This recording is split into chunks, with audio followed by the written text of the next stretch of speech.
Mercredi 25 mars 2026, en ce jour de travail dans la province du Kwilu, le ministre des Infrastructures et Travaux Publics, l'honorable John Bonzalunda, a été reçu sur le site du projet de l'hôpital général de référence de Kikwit 1 par le directeur général de l'Agence congolaise des grands travaux, l'ingénieur Nico Nzaou.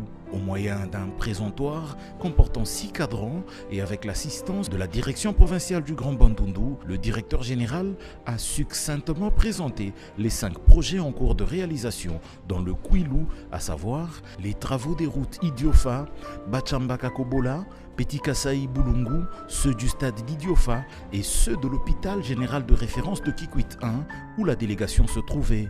De 150 lits de capacité d'accueil qu'il a actuellement, l'hôpital général de référence de Kikwit 1 va passer à 650 lits.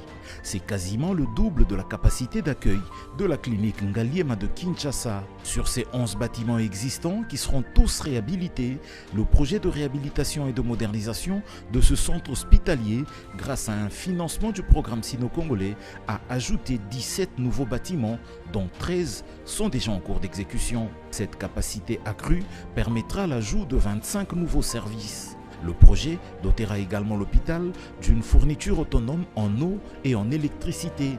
Sa morgue, qui peut actuellement accueillir 9 corps, va passer à 90 corps de capacité avec en plus 4 incinérateurs. Les différents bâtiments seront reliés entre eux par une voirie locale interne revêtue et l'ensemble du projet sera ceinturé par un bon mur de clôture.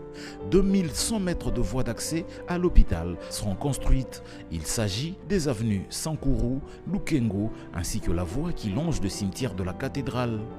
La firme Sino Hydro 6 s'emploie à tenir les délais et à produire un travail de qualité. La fin des travaux est projetée pour juin 2027. À Bandunduville, le chef-lieu de cette province du Kwilu, l'Agence congolaise des grands travaux a mené des études pour la réhabilitation par la firme Safrimex de l'aérodrome de la ville. Cela en vue de l'accueil des aéronefs amenant les délégations venant pour la conférence des gouverneurs. Son directeur général adjoint, Jean-Claude Midombouete, a inspecté ces travaux pour s'assurer que la piste fonctionne optimalement en attendant des grands travaux de sa modernisation qui sont projetés pour un peu plus tard. Merci à tous de nous avoir suivis. Aimez et abonnez-vous massivement à notre chaîne YouTube Tribeca Media. Au revoir et à la prochaine.